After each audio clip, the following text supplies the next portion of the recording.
Hello दोस्तों, स्वागत है आपका आपके YouTube channel learn to invest में। तो चलिए म्यूचुअल फंड के सीरीज को हम और आगे बढ़ाते हैं और हम जानते हैं टाइप्स ऑफ म्यूचुअल फंड्स के बारे में। तो आज का वीडियो बहुत इन्फॉर्मेटिव होने वाला है और आपको बहुत सारी नई चीजें सीखने को मिलेगी। तो इस वीडियो के लास्ट तक बने रहें। और हाँ, अगर जो आप इस चैनल पर नए हैं तो please like share and subscribe करना ना भूलें। तो चलिए बिना देर किए स्टार्ट करते हैं। तो चलिए हम पहले बात करते हैं SEBI categorisation of mutual funds in India. तो security and exchange board of India, जिसे हम सेबी के नाम से जानते हैं, वो एक म्यूचुअल फंड का रेगुलेटर है इंडिया में। और रिसेंटली सेबी ने एक रेगुलेशंस इशू किया है on categorisations and the rationalisations of the mutual funds. तो इस रेगुलेशंस का बेसिक आइडिया है कि इन्वेस्टर्स के लिए म्यूचुअल फंड में इन्वेस्टमेंट के प्रोसेस को ईज करना। तो चलिए हम नेक्स्ट बात करते हैं categories of mutual funds in India. तो आगे बढ़ने से पहले हम एक पॉइंट को समझ लेते हैं। तो जैसा कि हमें पता है कि इंडियन म्यूचुअल फंड इंडस्ट्रीज बहुत अलग अलग तरीके के म्यूचुअल फंड स्कीम्स को हमें ऑफर करती है। तो ये सर्कुलर या फिर रेगुलेशंस जो सेबी द्वारा लाया गया है, ये हेल्प करता है for the better understanding of this schemes. तो चलिए हम आते हैं मेन पॉइंट पे। तो सेबी ने म्यूचुअल फंड्स को 5 बड़े कैटेगरीज में डिवाइड किया हुआ है। पहला है इक्विटी म्यूचुअल फंड, जिसमें इन्वेस्टमेंट प्रीडोमिनेटली इक्विटी में होता है। सेकंड है डेट म्यूचुअल फंड, जिसमें इन्वेस्टमेंट प्रीडोमिनेटली डेट में होता है। थर्ड है हाइब्रिड म्यूचुअल फंड, जिसमें investment combinations of asset classes में होते हैं। फोर्थ है सॉल्यूशंस ओरिएंटेड म्यूचुअल फंड्स, जो कि बनाया गया है to provide the solutions to the customer. Fifth है अदर म्यूचुअल फंड्स। तो चलिए हम बात करते हैं basics of recategorisation of mutual fund schemes in India. तो ईच कैटेगरीज को हम ब्रीफली डिस्कस करने से पहले हम कुछ इंपॉर्टेंट पॉइंट जान लेते हैं सर्कुलर के। तो पहले हम डिस्कस करेंगे what are the different type of schemes available in the mutual funds. तो म्यूचुअल फंड स्कीम्स जो है वो दो तरीके के हो सकते हैं। पहला है ओपन एंडेड स्कीम, दूसरा है क्लोज एंडेड स्कीम। तो चलिए हम पहले बात करते हैं ओपन एंडेड स्कीम्स के बारे में। तो ओपन एंडेड स्कीम्स कुछ ऐसे स्कीम्स हैं जिसमें इन्वेस्टर्स कभी भी एंट्री या फिर एग्जिट ले सकता है। इस तरीके के स्कीम्स में बहुत लिक्विडिटी होती है और ये स्कीम्स स्टॉक मार्केट में ट्रेड नहीं होते हैं। इस म्यूचुअल फंड्स को हम सिर्फ एसेट मैनेजमेंट कंपनी से ही परचेज कर सकते हैं जो इस तरीके के म्यूचुअल फंड्स को बनाती है। सेकेंड है क्लोज एंडेड स्कीम्स। ये कुछ ऐसे स्कीम्स हैं जिसमें फिक्स्ड नंबर ऑफ यूनिट्स है और इसमें एंट्री पे बहुत सारे रेस्ट्रिक्शंस होते हैं। तो चलिए हम नेक्स्ट बात करते हैं what are the different type of schemes available in the mutual fund. तो आगे बढ़ने से पहले हम ये जान लेते हैं कि market capitalization of a company होती क्या है। तो किसी भी कंपनीज की टोटल नंबर ऑफ शेयर्स जो स्टॉक मार्केट में ट्रेड हो रही हो, उसकी टोटल मार्केट वैल्यूज को ही हम market capitalization of a company बोलते हैं। तो चलिए हम आते हैं मेन पॉइंट पे। तो म्यूचुअल फंड को 3 कैटेगरीज में डिवाइड किया है on the basis of market capitalization. तो पहला है लार्ज कैप म्यूचुअल फंड, दूसरा है स्मॉल कैप म्यूचुअल फंड, तीसरा है mid cap mutual funds. First है लार्ज कैप म्यूचुअल फंड। ऐसे स्कीम्स जिनके अंडर में फर्स्ट 100 कंपनीज आती हैं on the basis of market capitalization, उन्हें हम लार्ज कैप म्यूचुअल फंड कहते हैं। सेकंड है मिड कैप म्यूचुअल फंड। तो ऐसे स्कीम्स जिनके अंडर में 100 फर्स्ट से लेके 250 रैंक तक की कंपनीज आती हैं on the basis of market capitalization, उन्हें हम मिड कैप म्यूचुअल फंड कहते हैं। थर्ड है स्मॉल कैप म्यूचुअल फंड। ऐसे स्कीम्स जिनके अंडर में वो कंपनीज आती हैं जो 250 रैंक के बाद आती हैं on the basis of market capitalization, तो ऐसे स्कीम्स को स्मॉल कैप म्यूचुअल फंड्स कहते हैं। तो चलिए हम फाइनली बात करते हैं types of mutual funds in India. तो जैसा कि हमें पता है, सेबी ने म्यूचुअल फंड्स को 5 ब्रॉड कैटेगरीज में डिवाइड किया है, जिसमें से पहला कैटेगरीज है इक्विटी म्यूचुअल फंड। इस इक्विटी म्यूचुअल फंड्स को भी फर्दर सब कैटेगरीज में डिवाइड किया गया है, जिसमें से पहला है मल्टी कैप फंड। तो चलिए हम पहले बात करते हैं मल्टी कैप फंड के बारे में। तो मल्टी कैप फंड एक ओपन एंडेड स्कीम है जिसमें investment combination of large cap, mid cap, small cap stocks में होता है। इस स्कीम्स में टोटल एसेट का minimum 65% investment equity and equity related instrument में होता है। वहीं सेकंड है लार्ज कैप फंड। यह भी एक ओपन एंडेड स्कीम है जिसमें majorly investment large cap stocks में होता है। इस स्कीम्स में टोटल एसेट का minimum 80% investment large cap companies के equity and equity related instrument में होता है। थर्ड है large and mid cap fund. ये एक ओपन एंडेड स्कीम है जिसमें इन्वेस्टमेंट दोनों ही large and mid cap stocks में होता है। इस स्कीम्स में टोटल एसेट का minimum of 35% each investment large cap companies and the mid cap companies के equity and equity related instrument में होता है। वहीं फोर्थ है mid cap fund. Mid cap fund भी एक ओपन एंडेड स्कीम है जिसमें इन्वेस्टमेंट मिड कैप स्टॉक्स में होता है। इस स्कीम्स में टोटल एसेट का minimum 65% investment mid cap companies के इक्विटी और इक्विटी रिलेटेड इंस्ट्रूमेंट में होता है। फिफ्थ है स्मॉल कैप फंड। ये एक ओपन एंडेड स्कीम है जिसमें इन्वेस्टमेंट स्मॉल कैप स्टॉक्स में होता है। इस स्कीम्स में टोटल एसेट का मिनिमम 65% इन्वेस्टमेंट स्मॉल कंपनीज के equity and equity related instrument में होता है। सिक्स्थ है डिविडेंड यील्ड फंड। ये भी एक ओपन एंडेड स्कीम है जिसमें investment predominantly dividend yielding stocks में होता है। इस स्कीम्स में टोटल एसेट का minimum 65% investment equity related instrument में होता है। सेवेंथ है वैल्यू फंड। ये एक ओपन एंडेड स्कीम है जो फॉलो करता है वैल्यू इन्वेस्टमेंट स्ट्रेटजी को। इसका मतलब ये हुआ कि ये फंड फोकस करता है 3 तरीके के स्टॉक्स को। पहला है ऐसे स्टॉक्स जो अंडर परफॉर्मिंग हो। दूसरा है ऐसे स्टॉक्स जिनका प्राइस टू अर्निंग रेशियो लो हो। तीसरा है इमर्जिंग सेक्टर के कंपनीज के स्टॉक्स जो कि पोटेंशियल ग्रोथ रखते हो फ्यूचर में।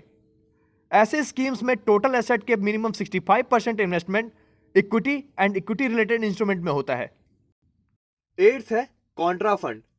ये एक ओपन एंडेड स्कीम है जो फॉलो करता है कॉन्ट्रेरियन इन्वेस्टमेंट स्ट्रेटजी को। इसका मतलब ये हुआ कि इस फंड में ऑनगोइंग मार्केट ट्रेंड के अगेंस्ट में इन्वेस्टमेंट होता है। इस स्कीम्स में टोटल एसेट का minimum 65% investment equity and equity related instrument में होता है। नाइन्थ है फोकस्ड फंड। ये भी एक ओपन एंडेड स्कीम है।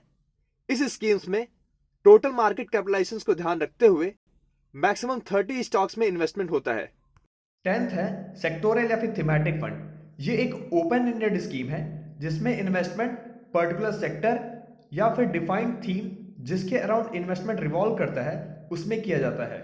इस स्कीम्स में टोटल एसेट का मिनिमम 80% इन्वेस्टमेंट पर्टिकुलर सेक्टर या फिर सेलेक्टेड थीम के इक्विटी या फिर इक्विटी रिलेटेड इंस्ट्रूमेंट में किया जाता है।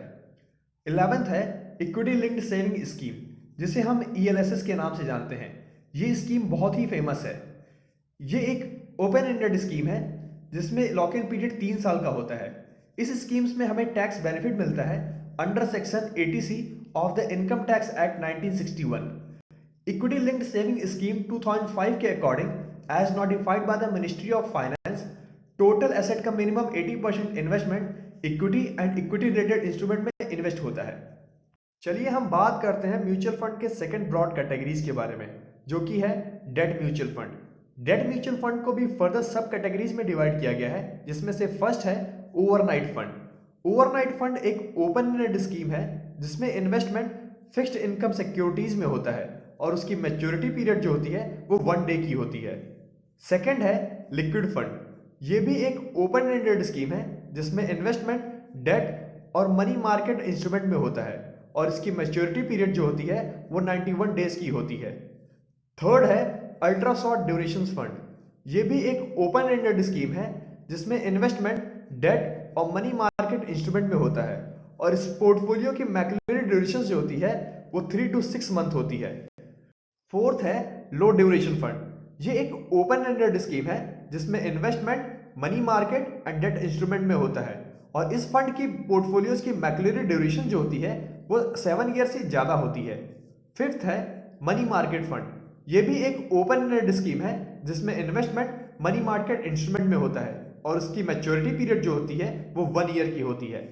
सिक्स्थ है शॉर्ट ड्यूरेशन फंड। ये एक ओपन एंडेड स्कीम है जिसमें investment money market and debt instrument में होता है और इस फंड के पोर्टफोलियोज की मैक्सिमम ड्यूरेशन जो होती है वो 1 ईयर से लेके 3 ईयर तक होती है। एट्थ है मीडियम ड्यूरेशन फंड।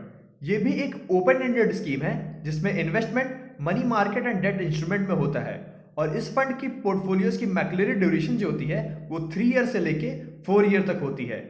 एट्थ है medium to long duration fund. ये भी एक ओपन एंडेड स्कीम है जिसमें investment money market and debt instrument में होता है और इस फंड की पोर्टफोलियोज की मैक्सिमम ड्यूरेशन जो होती है वो 3 ईयर से लेके 7 ईयर तक होती है। नाइन्थ है लॉन्ग ड्यूरेशन फंड। ये एक ओपन एंडेड फंड है जिसका investment money market and debt instrument में होता है। इस फंड के पोर्टफोलियोज की जो मैक्सिमम ड्यूरेशन जो होती है वो 7 ईयर से ज्यादा होती है। 10th है डायनेमिक बॉन्ड फंड। ये एक open ended dynamic debt fund है जिसका investment different type of duration funds में होती है और इस चैप्टर में हमने अलग अलग तरीके के फंड्स के बारे में डिस्कस कर रखा है। 11th है कॉर्पोरेट बॉन्ड फंड। ये एक ओपन एंडेड फंड है जिसमें प्रीडोमिनेंटली इन्वेस्टमेंट जो होता है वो हाईली रेटेड कॉर्पोरेट बॉन्ड में होता है और इस स्कीम्स में टोटल एसेट का मिनिमम 80% जो इन्वेस्टमेंट होता है वो हाईली रेटेड कॉर्पोरेट बॉन्ड में होता है। 12th है क्रेडिट रिस्क फंड। ये एक ओपन एंडेड स्कीम है जिसमें इन्वेस्टमेंट उन बॉन्ड्स में होता है जिनकी ranking highest rated corporate bonds के नीचे होती है। इस स्कीम्स में टोटल एसेट का मिनिमम 65% जो इन्वेस्टमेंट होता है वो उन्हीं बॉन्ड्स में होता है जिनकी रैंक हाई रैंकिंग बॉन्ड से नीचे होती है। थर्ड है बैंकिंग एंड पीएसयू फंड्स। ये भी एक ओपन एंडेड स्कीम है जिसमें इन्वेस्टमेंट उन बॉन्ड्स में होती है जो बिलोंग्स करते हैं बैंक्स के, पीएसयूज के एंड पब्लिक फाइनेंस इंस्टीट्यूट के। इस स्कीम्स में टोटल एसेट का मिनिमम 80% जो इन्वेस्टमेंट होता है वो उन्हीं डेट्स में होता है जो बिलोंग्स करते हैं बैंक्स के, पीएसयूज के एंड पब्लिक फाइनेंस इंस्टीट्यूट के।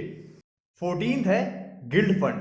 ये एक ओपन एंडेड स्कीम है जिसमें इन्वेस्टमेंट जो है वो different durations of government securities में होता है। इस स्कीम्स में टोटल एसेट का मिनिमम 80% जो इन्वेस्टमेंट है वो गवर्नमेंट सिक्योरिटीज में होते हैं। 15th है guild fund with 10 year constant durations.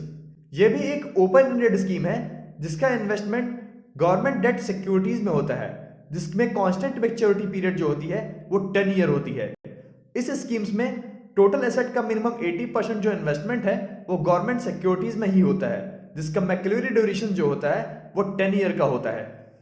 16th है फ्लोटर फंड। ये एक ओपन एंडेड स्कीम है जो प्रीडोमिनेंटली इन्वेस्ट करता है फ्लोटिंग रेट इंस्ट्रूमेंट में। फ्लोटिंग रेट इंस्ट्रूमेंट वो इंस्ट्रूमेंट होते हैं जो फिक्स रेट को ऑफर नहीं करते। तो फ्लोटिंग रेट इंडिकेट ये करता है कि इंटरेस्ट रेट जो ऑफर करता है डेट इंस्ट्रूमेंट वो फिक्स्ड नहीं होता है। तो इंटरेस्ट रेट वेरी कर सकता है over the life of the debt instrument. इस स्कीम्स में टोटल एसेट का मिनिमम 65% जो इन्वेस्टमेंट होता है वो फ्लोटिंग रेट डेट इंस्ट्रूमेंट में ही होता है।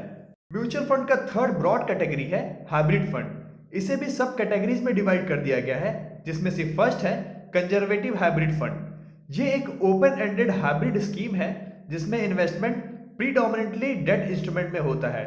इस स्कीम्स में टोटल एसेट का 75% से लेके 90% जो इन्वेस्टमेंट होता है वो debt and debt related instrument में होता है और रिमेनिंग 10 to 25% जो इन्वेस्टमेंट होता है वो equity and equity related instrument में होता है। सेकंड है बैलेंस्ड हाइब्रिड फंड। ये एक open ended hybrid mutual fund scheme है जिसमें कि बैलेंस्ड इन्वेस्टमेंट होता है बिटवीन इक्विटी एंड डेट। इस स्कीम्स में टोटल एसेट का 40% या फिर 60% जो इन्वेस्टमेंट होता है वो डेट या फिर डेट रिलेटेड इंस्ट्रूमेंट में होता है और बचे हुए 60 या फिर 40% जो इन्वेस्टमेंट है वो इक्विटी रिलेटेड इंस्ट्रूमेंट में होता है। थर्ड है एग्रेसिव हाइब्रिड फंड। ये एक ओपन एंडेड स्कीम है जो मेजरली फोकस करता है इक्विटी इन्वेस्टमेंट में। इस स्कीम्स में टोटल एसेट का 20 to 35% इन्वेस्टमेंट जो होता है वो debt and debt related instrument में होता है और रिमेनिंग 65 to 80% जो इन्वेस्टमेंट होता है वो equity and equity related instrument में होता है। फोर्थ है डायनेमिक एसेट एलोकेशंस और बैलेंस एडवांटेज फंड। ये एक open ended dynamic asset allocation fund है। इसका मतलब ये हुआ ऑनगोइंग मार्केट कंडीशंस के अकॉर्डिंग इन्वेस्टमेंट में फ्रीक्वेंटली एडजस्टमेंट किया जाता है। फिफ्थ है मल्टी एसेट एलोकेशन फंड। ये एक ओपन एंडेड स्कीम है जिसका इन्वेस्टमेंट फोकस होता है different type of asset classes में। इस स्कीम्स में मिनिमम 3 एसेट क्लास में इन्वेस्ट कर सकते हैं जिसमें कि टोटल एसेट का मिनिमम 10% जो इन्वेस्टमेंट होता है वो ईच एसेट क्लास में सेपरेटली होता है। सिक्स्थ है आर्बिट्राज फंड। ये एक ओपन एंडेड स्कीम है जो कि फोकस होता है आर्बिट्राज अपॉर्चुनिटीज का। तो चलिए मैं आपको बता देता हूं आर्बिट्राज का मतलब क्या होता है। आर्बिट्राज का मतलब ये होता है कि आप किसी सिक्योरिटीज को साइमल्टेनियसली बाय एंड सेल करते हैं और डिफरेंट प्राइस के एडवांटेज को लेते हुए बेटर रिटर्न जनरेट करते हैं। इस स्कीम्स में टोटल एसेट का मिनिमम 65% जो इन्वेस्टमेंट होता है वो equity and equity related instrument में ही होता है। सेवंथ है इक्विटी सेविंग फंड। ये एक ओपन एंडेड स्कीम है जो इन्वेस्ट करता है debt, equity and arbitrage opportunities में। इस स्कीम्स में मिनिमम हेज और अनहेज पोर्शन को मेंशन करना होता है स्कीम इंफॉर्मेशन डॉक्यूमेंट में। इस स्कीम्स में टोटल एसेट का मिनिमम 65% जो इन्वेस्टमेंट होता है वो equity and equity related instrument में होता है, वेयर एज टोटल एसेट का मिनिमम 10% जो इन्वेस्टमेंट होता है वो debt and debt related instrument में भी करना होता है। म्यूचुअल फंड का फोर्थ ब्रॉड कैटेगरी जो है वो सॉल्यूशंस ओरिएंटेड स्कीम है, जो कि फर्दर सब कैटेगरीज में डिवाइड होता है, जिसमें से फर्स्ट है चिल्ड्रंस फंड। ये एक ओपन एंडेड फंड है जिसमें इन्वेस्टमेंट चिल्ड्रंस के फ्यूचर गोल्स को देखते हुए किया जाता है। इसका लॉक इन पीरियड जो है वो 5 ईयर का होता है, या तो चिल्ड्रन जो है वो मेजॉरिटी एज को अटेन कर ले। सेकंड है रिटायरमेंट फंड। ये एक ओपन एंडेड फंड है जो कि रिटायरमेंट सॉल्यूशंस ओरिएंटेड होता है। इसका जो लॉक इन पीरियड होता है वो 5 ईयर का होता है या फिर रिटायरमेंट एज को होता है। म्यूचुअल फंड का लास्ट ब्रॉड कैटेगरी है अदर स्कीम, जिसको फर्दर सब कैटेगरीज में डिवाइड कर दिया गया है, जिसमें से पहला है इंडेक्स फंड और ईटीएफ, जिसे हम जानते हैं एक्सचेंज ट्रेडेड फंड के नाम से भी। इंडेक्स फंड ये शो करता है कि जो इन्वेस्टमेंट है वो पर्टिकुलर इंडेक्स के सिक्योरिटीज में ही होता है, जिसको हम ट्रैक कर सकते हैं उस पर्टिकुलर इंडेक्स के थ्रू। इस स्कीम्स में टोटल एसेट का मिनिमम 95% जो इन्वेस्टमेंट होता है वो पर्टिकुलर इंडेक्स में ही होता है। सेकंड है फंड ऑफ फंड। ये कुछ ऐसे फंड्स होते हैं जो अदर म्यूचुअल फंड्स के यूनिट में इन्वेस्ट करते हैं instead of directly investing into the stocks. ये कुछ ऐसे स्कीम्स हैं जिसका टोटल एसेट का मिनिमम 95% जो इन्वेस्टमेंट होता है वो डायरेक्टली म्यूचुअल फंड के यूनिट में होते हैं। Thank you for watching my content. अगर जो आपको मेरा कंटेंट अच्छा लगा, please do like, share and subscribe my channel to help you all guys to learn. Thank you.